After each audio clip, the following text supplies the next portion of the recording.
Akkam jirtu barattoota? Akkam jirtu maatii Hegeree Online? Nageenyi badhaadhaa? Barattoota. Chaanaalli Hegeree Online loogoo mataa isaa hanga ammaatti hin qabu. Warri suuraa kaasuu dandeessan qubee sadeen dura H, O fi L irraa loogoo bareedduu kaaftanii yoo naa ergitan karaa telegiraama Hegeree Online'itiin yoo naa ergitan nin jaaladha. Naa kaasaa naa ergaa galatoomaa. Barattoota barnoonni keenyaarraa the interwar period capitalist economy, fascism and Nazism. Waraana addunyaa tokkoffaa fi lammaffaa jidduu yeroo jiru interwar period jennaan. During this time eventoonni sadeen kun baay'ee barbaachisoodha. Because sababoota gurguddoo waraana addunyaa lammaffaati jechuudha. Capitalist economy, fascism and Nazism kan jedhu kun jechuudha. So sirna kapitaalizimii bara waraana lameen jidduu maaltu qunname kan jedhu bal'inaan ilaalla. And we will deal with fascism. Fascism jechi jedhu maal akka ta'e ni ilaalla. About Nazism we will see in detail. The interwar period, capitalist economy and Great Depression. Bara waraana addunyaa lameen jidduutti diinagdee addunyaa kanaa maaltu mudate? Great Depression jechuun maal jechuudha? Barattoota. The major issue of the interwar capitalist economy was Great Depression.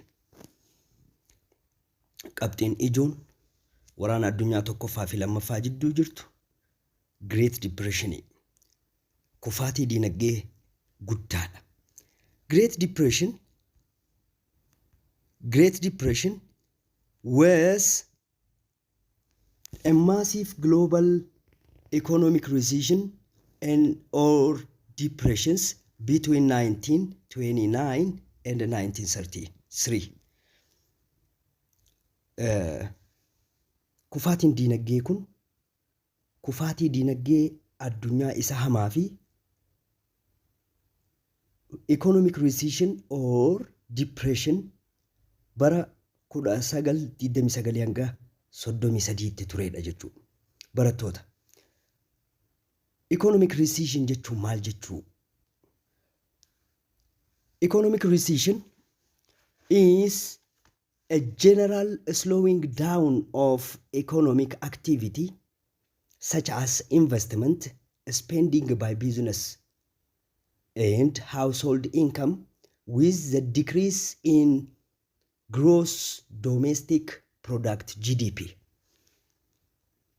Economic recession kan jennu kufaatii diinagdee suutaan diinagdee waliigalaa suutaan hir'isaa yoo deemee fi investimentiin abbootii qabeenyaa yoo qannase yoo hir'ise akkasumas galiin nama dhuunfaa yoo hir'isee fi GDP'n biyyattii yoo hir'ise economic recession jennaan jechuudha. Economic depression fi economic recession garaagarummaan isaanii guddoon. Economic depression is a longer lasting and more severe form of recession. Economic depression kan jennu yeroo dheeraadhaaf walitti fufuun yoo diinagdeen kufe economic depression jennaan. Kanaaf economic depression is a severe form of recession. Recession kun yoo hammaate hammeenyi isaa economic depression jennaan jechuudha. So barattoota garaagarummaan economic depression fi economic recession jidduu jiru isinii gale jedheetiin abdadha. So according to the economists akka warri economistootaa jedhanitti economic depression occurs when GDP decline more than 10%. Yoo GDP'n biyyattii parsantaa 10 hir'ise economic depression jennaan jechuudha. So kana fakkaata. This economic depression, it leads to massive bank failure. Kufaatii baankii geessisa. High unemployment, hojii dhabdummaan baay'ata. Inflation, qaaloominni jireenyaa ulfaataa ta'a. As well, a dramatic drops in GDP. GDP'n akkumaan isinii jedhetti ni kufa. Gabti irrata ni bu'a. Industrial productionin akkasuma gabbu'a. Industrial production kan jennu oomishni warshaalee gabbu'a. Stock markets failure, share prices, gatiin share'itis haalaan gadi bu'a jechuudha. So this economic depression first started in United States of America. Economic depression kun yeroo jalqabaatiif Ameerikaa keessatti kan ka'ee fi Awurooppaatti akka babal'atee fi biyyoonni inni hitin godhin, biyyoonni inni hin dhahin hin jiru jechuudha. Barattoota. What's the cause of this Great Depression? Cause of this Great Depression was mainly due to the collapse of international trade as a result of restrictive trade practices globally. Sababni kufaatii dinagdee hamaa kana maali? Daldalli addunyaa collapse ta'u. Daldalli addunyaa kufuu kanaatu due to restrictive trade practices. Wantoota trade practice restrictive ta'an hojiirra oolchuudhaani kan dhufe jechuudha. Many nations experienced this decline.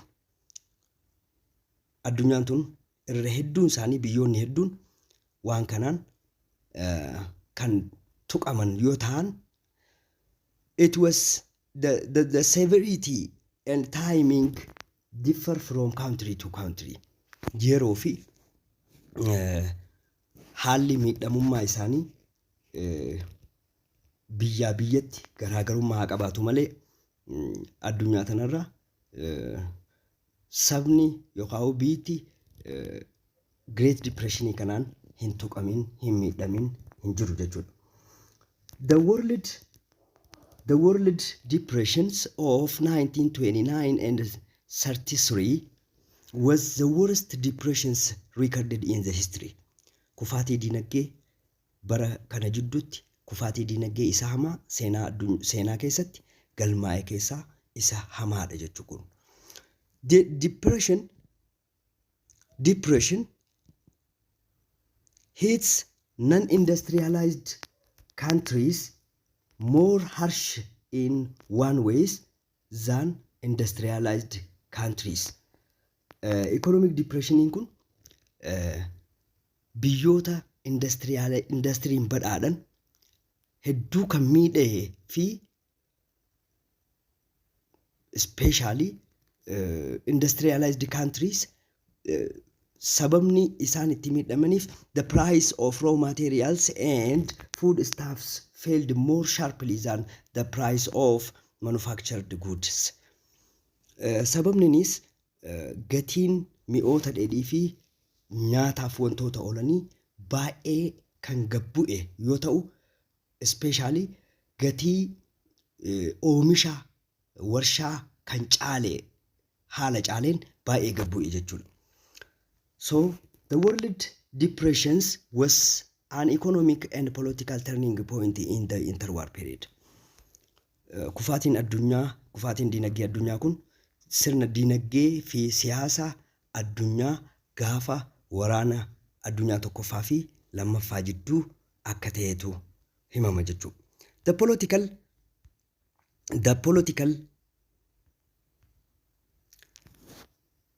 political and effects of depressions was disastrous internationally. Siyaasni dhiibbaan yookaan effectiin siyaasa kufaatii dinagdee kana baay'ee sadarkaa addunyaatti baay'ee ulfaataa akka ta'ee fi hamaa akka ta'e beekuun isinirra jiraata jechuudha. The depression helped the militarists to take power in Japan. Economic depression kun Japan keessatti mootummaa waraanaa akka aangoo qabatu taasise, and was a major factor in enabling Hitler's and Nazi to take power in Germany in January 1933. Economic depression kun akkasuma Hitler akkasuma paartii isaa Nazi akka Jarman keessatti bara 1933 aangoo qabatu taasise jechuudha. The world was then again on the road to war. Akkasumas mallattoolee addunyaan tun ammas gara waraanaatti deebi'uu kan namatti agarsiisedha jechuudha. During the interwar period, United States of America tried to escape from depression with the New Deal. Gaafa waraana addunyaa tokkoffaa fi lammaffaa yeroo jidduu jiru kanatti Ameerikaan kufaatii dinagdee kana jalaa miliquuf baqachuudhaaf New Deal kana hojiirra oolchite. New Deal was a program, sagantaadha, which lasted from 1933 to 1938. Bara 1933 hanga 38tti kan ture jechuudha. The New Deal, which had a diversified program. New Deal kun sagantaawwan adda addaa of keessatti kan hammatee fi and was the work of F.D. Roosevelt, President America Rooseveltin hojiirra kan ooledha jechuudha. Its program were sought to stimulate economy.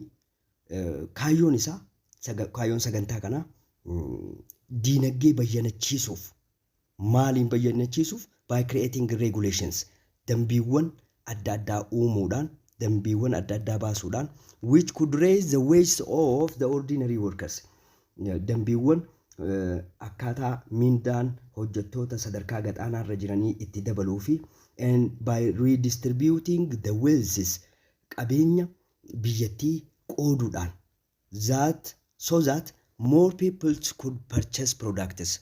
Akka uummanni mi'oota nyaataa waan isaanii barbaachisan bitachuu danda'uuf seera dambii ittiin bulmaataa baasuudhaan Ameerikaan kufaatii kana jalaa miliquuf yaalii goote jechuudha.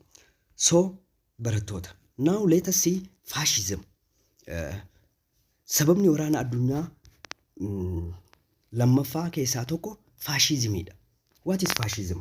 The name fascism came from the Latin word fascis.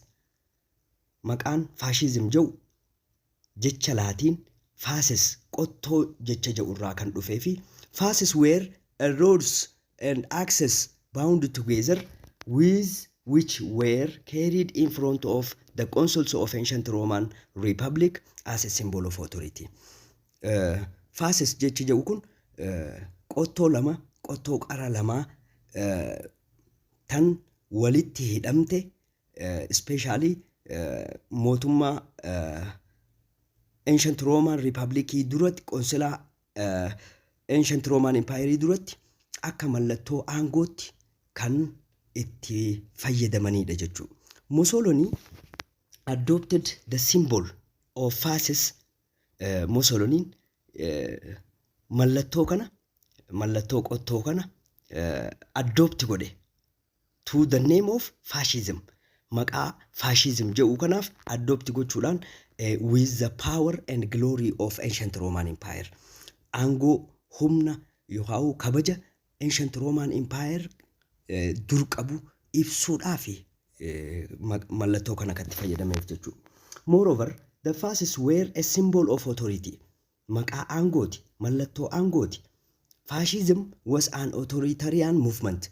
Haa ta'uti paartiin fascismii, yaadamni fascismii authoritarianidha.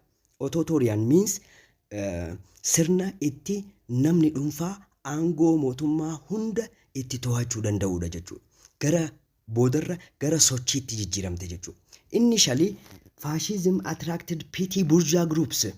Jalqaba irratti paartiin fascismii yookaan yaadamni fascismii kun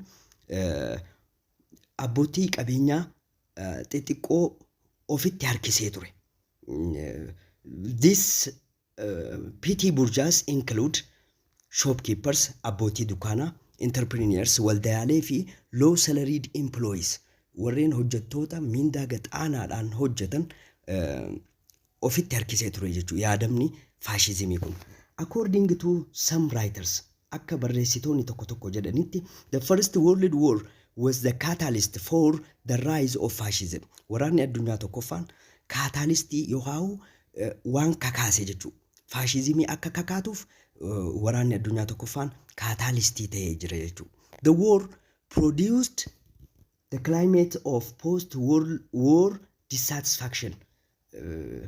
Jibbanna yookaan itti quufiinsa dhabuu uume waraanni addunyaa booda unrest jeequmsa hawaasaa akkasuma diinagdee social and economic dislocations full of fear kan sodaan guutame about uncertainty of the old system. Warreen sirna dur keessatti tajaajilaa turan baay'ee sodaachaa dhufan jechuudha. Because sodaa fuuldura isaanii irratti maaltu isaan eeggata? Because about their work, hojiin isaanii maali waan jedhuuf sodaa qabaachaa turan jechuudha waraana booda. So jarri kun akka isaan faashisti paartii kanaan attract ta'an taasifame jechuudha. So post-war social, psychological and economic difficulty gave the rise of fascism. Waraana booda hawaasummaan, xiinsammuun ummataa akkasuma hacuuccaan diinagdee faashizimiin kun akka ka'uuf sababa ta'e jechuudha. There were many unemployed people. Hojjettoota namoota hojii dhabdummaa qaban hedduutu ture jechuudha waraana booda. Particularly those were open to the appeal of fascism. Warri hojii qabne kun hedduun isaanii yaadama faashizimii kanaan akka booji'amanidha jechuudha. So at any rate haa ta'uuti Hitler and his party of National Socialist party Hitler anyhow party Hitler National Socialist osoo hin taane capitalistiidha. Haa ta'uuti because of he aimed to attract the masses, ummata hedduu ofitti harkisuuf yaalii godhee ture. But the Nazi party was not a socialist at any way. Haa ta'uuti paartiin naasizimii tun socialistii idea osoo hin taane capitalist ideadha. But Hitler stated his work Mein Kampf, My Struggle. Hitler kitaaba tokko barreessee ture. Kitaabni inni barreesse san Mein Kampf, My Struggle, qabsoo tokko kan jedhu kana kitaaba kana keessatti he aimed to attract the workers, hojjettoota hedduu fitti harkisuuf yaalii godhee ture jechuudha. So haala kanaan fascism also appealed to the youths. Dargaggootaaf akka carraa tokkotti ilaalamuun eegalame jechuudha. In the crisis riding economy cabxee kanatti, economy diinagdee Awurooppaa waraana booda cabxee kanatti many of the youngest were unemployed. Dargaggoonni baay'een hojii dhaban. Post-war politics seemed to disillusioning, but yeroo waraana booda, siyaasni waraana booda akka waan disillusioning, that means barrier, fuuldurri akka waan cufameetti, fuuldurri dukkanaatti. But fascism generated excitement. Haa ta'uutiif paartiin faashizimii kun akka kaka'umsa emotionii yookaan commitmentii uume jechuudha. Commitmentii itti horatan dargaggoonni because sababa hojii dhabaniif jechuudha. Another special groups whom fascism appealed to were ex-soldiers and ex-officers. Akkasumas qaamni hawaasaa biraa yaadama sooshaalizimii faashizimii kanaan booji'aman keessaa warreen waraanota dur fi hooggantoota waraanaa kan dur who had been betrayed them in the peace treaty, warreen waliigaltee waraanaatiin miidhaman yookaan addatti miidhaman baay'inaan whom had never know any other occupation. Hojii biraa kanumaa hin beekne because waraana keessa waan turaniif hojii biraa waa takka irraa hin beekan jechuudha. So they were worried about maali fuuldurri keenya maaltu jira, maaltu nu eeggata, akkamitti hojjannee jiraachuu dandeenya, maal hojjannee jiraachuu dandeenya yaada jedhuun warreen yaaddawan yaadama paartii kanaatiin baay'ee harkifaman jechuudha. Because many of them knew a sense of comradeship and solidarity they had known during the war. Gaafa waraanaa san solidaritiin isaan qabanii fi seensiin isaan qaban baay'ee waan jalaa miidhameef fi beekamtii waan dhabaniif paartii kana yaadama paartii kanaatiin attract ta'an jechuudha. Fascism also appealed to the young intellectuals. Keessaa paartiin yaadamni paartii faashizimii kun hayyoota dargaggoota ta'aniin warreen dissatisfied ta'an waraana booda jechuudha. Haalawwan waraana booda jiraniin warreen dissatisfied ta'an led many young intellectuals to join Marxism or Fascism. Dargaggoonni hayyoonni kun takka paartii yookaan yaadama Marxismii, Socialismiitii fi Fascismiitti akka makaman taasifaman jechuudha. So finally Fascism attracted gangsters. Gangsteroota attract godheef yaadamni Fascismii kun who found its ideology easier to assimilate than Marxism. Yaadamni Fascismii kun humnatti waan amanuuf jecha, humnatti jeequmsatti waan amanuuf jecha yaadama Marxismiitii irra hedduu gaangsteroota warreen zarafan, warreen hamoo ta'an ofitti harkise jechuudha. Fascism was aggressive and violent. Yaadamni Fascismii kun amalumaan hamaadha, aggressiiviidha, violent jeequmsaan kan guutamee fi what drew its supporters together were wanni isaan irra walii galuu danda'an maali yoo jiraate to a large extent their fear and hatred sodaachisuudhaan jeequudhaan akka kanaan harkifaman jechuudha. So fascism stood extreme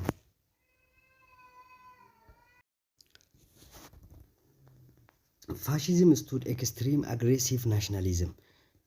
Extremistoota isaan fiinxatti warra ba'e yaadamni isaanii akkasumas hammeenya nationalismii isaanii jaalaltii biyyaa isaanii qaban hamtu aggressiiviidha. Akka isaan amananitti if the nations is strong, yoo sabni isaanii jabaate, humna qabaate, it can and will take what it needs. Waan barbaadan fudhachuu danda'anii humnaan at the expense of others. Warra biraa dhiibanii jechuudha. This is the law of nature. Akka isaan yaadanitti kun seera waaqaati, seera uumaati jedhaniiti amanu. Akka faashistoonni amananitti jechuudha. The fascists therefore glorified strength and military virtues. Kanaafuu faashistoonni maalitti amanu? Humna isaanii gabbisuudhaan, humna waraana isaanii cimsuutti amanu. They believe the natural law entails survival of the fittest because uumamnummaanuu jabaa wajji jiraa jedhaniiti amanu jechuudha. Uumamnummaanuu rabbummaanuu jabaa wajjiin jiraa jedhaniiti amanu jechuudha. So sometimes the fascists glorified war for its own sake. Yeroo takka immoo faashistoonni kabajuma isaanii, guddina isaanii kana qofaaf waraana banu. Waraana akka kabaja isaaniitti ilaalan. Not just a means of attaining concrete national objective. Osoo yaadama qabatamaa fedhii biyyaa jalan deemin waraana kabajuma isaanii maquma isaanii guddisuuf qofa waraana banu. Kaayyoo biraan qabne jechuudha. So fascism stress supreme importance of great men. Kabaja nama dhuunfaa eeguuf qofa. Akkasumas the role of the national leaders, gahee especially hoogganaa isaanii qofaaf. But once in power his authority is supreme. Yeroo sanitti isumaatu olaanaadha. Olaanaa gaggeessaa biyyaati waan ta'eef jechuudha. The leader was elected ni filama but hoogganaan ni filama but had to enjoy unconditional authority. Aangoo yeroo fi murtoone qabaate jechuudha. All means of communication also came under state control. Haalli communicationii mootummaan to'atama. Presses, barreeffamni, gaazexaan adda addaa, printing pressiin isaan to'atama. Filmiis isaanii to'ata. Filmii mootummaan quba hin qabne kan isaan hin deeggarre bahuu hin danda'u jechuudha. Hojjetamuu hin danda'u. Tiyaatiroonni, kitaabonni barreeffamanii fi reediyoo isteeshiniinis to'annaa mootummoota kana jala jira jechuudha. So influencer ta'anii jiran. They were effectively used for the propaganda of both Mussolini and Hitler. Propaganda isaaniitiif sirnaan qacellotti wantoota kanatti fayyadamu jechuudha. Fascism tends towards racism. Fascismiin kun gosummaa, shanyummaa qaba jechuudha. Shanyummaa qaba. The belief that a certain ethnic group, fascismiin kun a certain ethnic groups are superior. Akka yaadamni isaanii jedhu kanatti fascismii fi naasizimiinis ol'aantummaa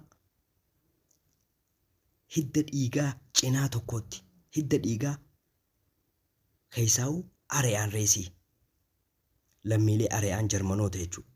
Isaan dhiigni isaanii qulqulluudha. Isaan ol'aantummaa qaban, irra caaloodha. Intelligensiidha ammas ciccimoodha. Creativity qabanii jedhanii yaadu. Waa uumuu danda'anii and moral willing isaanii baay'ee olaanaadha. Moraaliin isaanii baay'ee olaanaadha. Powerii qabanii as well jedhanii yaadu jechuudha. Races is a key to Hitler. Hitleriif gosummaan tun, shanyummaan tun Hitleriif qulfiidha. Keessaa'u political philosophy isaa keessaa isa qulfi ijoodha jechuudha. He believed that the highest races of all is Aryan race. Barattoota akka warri Hitler yaadutti lammiin warri dhiigaa Aryan race qabu warra ol aanoodha, qaceeloodha jedhaniiti amanu jechuudha. Bakka fascism jedhu kana naasizimiitu hedduu irra ibsa. Because Germany waan ta'eef jecha iddoo kana naasizimiin reesii qaba jechuudha. Naasizimiin irra reesii qaba. So kitaaba irratti xiqqoo wal dogoggora ta'uun oolu kana akkasitti akka ilaaltaniin barbaada. So the fascists says that yaadamni fascismii that the Aryan blood of the Germany is threatened by racial mixture with lower races. Akka Hitler yaadutti hiddi dhiiga Jarman laaqamee jira, makamee jira jedheeti yaada. Eenyu wajji lower race warreen gaxaanoo ta'anii wajjin waliin makamee jira jedheeti purification barbaada jechuudha. Purification qulqullummaa dhiigaa Jarmanoota Ariyaanootaa barbaada. For Hitler the most denigrated races of all was the Jewish people. Hitleriif warri lammiileen Jewish, lammiileen Israa'el warra hamoo shanyii fokkottuu, shanyii hamtuu jedheeti fudhata. Hitler said that the Jews in Germany must be driven and liquidated. Kanaafuu lammiin Jewish Jarman keessa jiraatan hundinuu ari'amuutu irra jiraata, ajjeefamuu qaban jedheeti massacre eegale jechuudha. Massacre. A number of millions of Jewish were killed. Jewishota hedduu kaampitti walitti qabee gate jechuudha. gaafa waraana addunyaa lammaffaa kana jechuudha Hitler.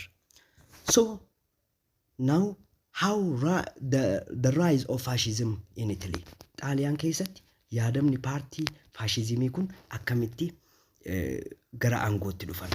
A person who is very much associated with Italian fascism was Benito Mussolini.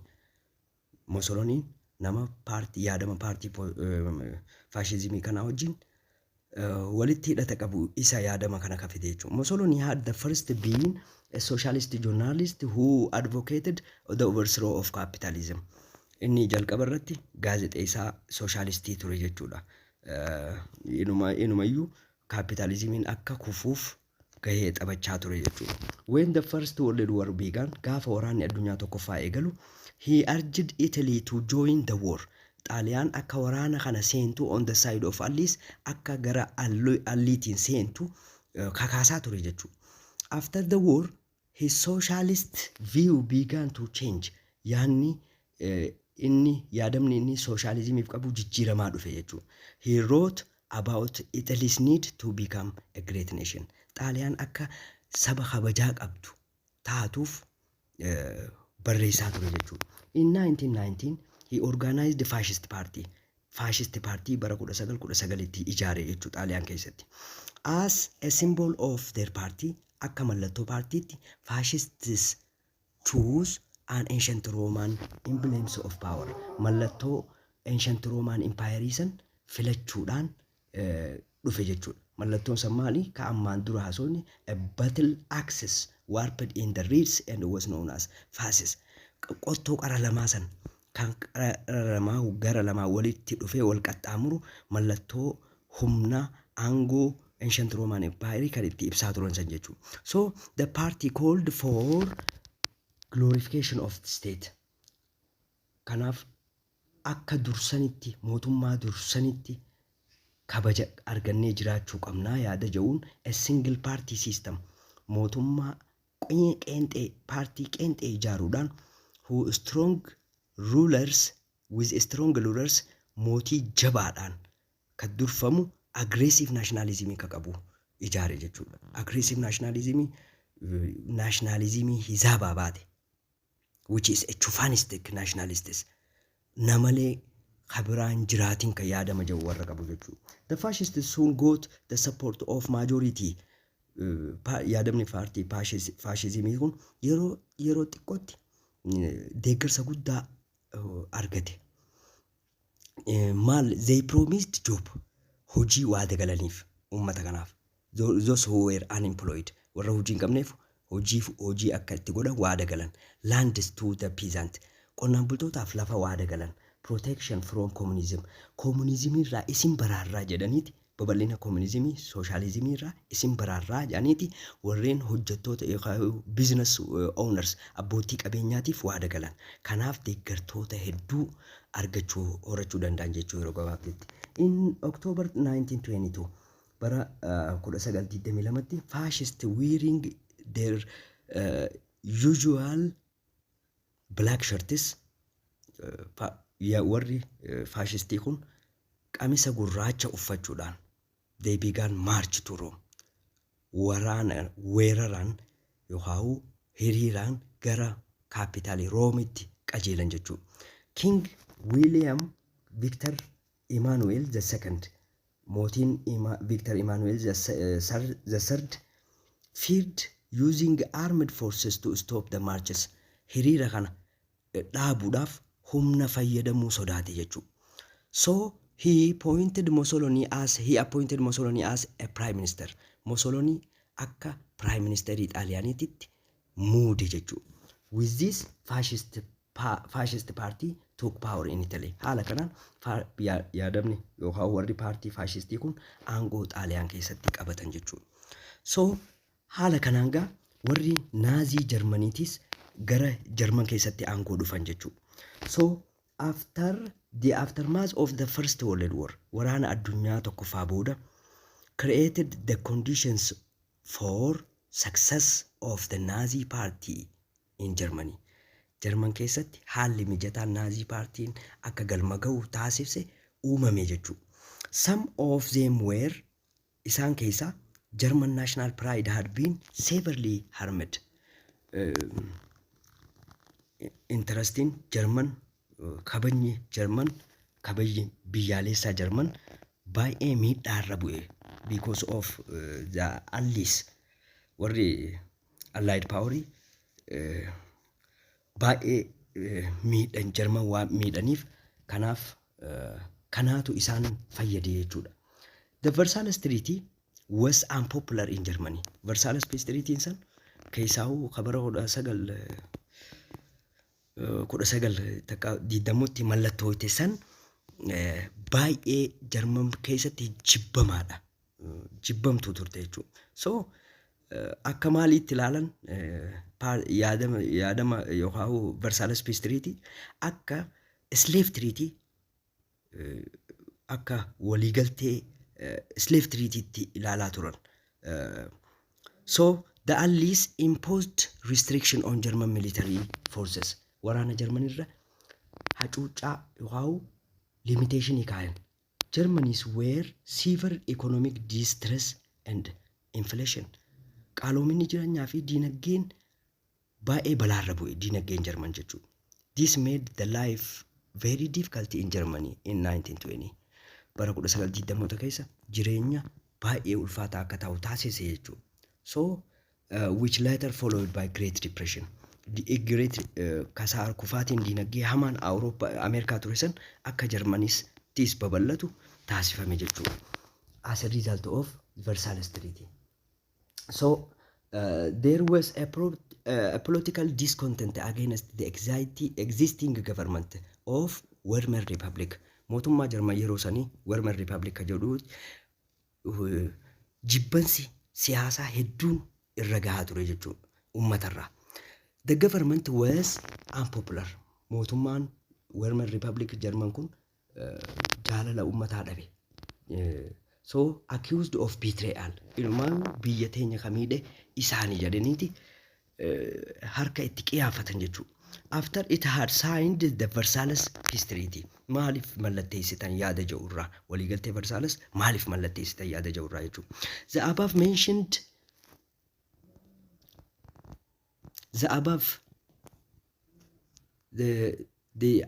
mentioned situation helped National Socialist Party. Yaadni kun warra National Socialist Party kan ni deeggaree jechuudha. Partly commonly known as it is short form of Nazi party kan baay'ee deeggaree jechuudha. And it is leader Hitler who came to power in 1933.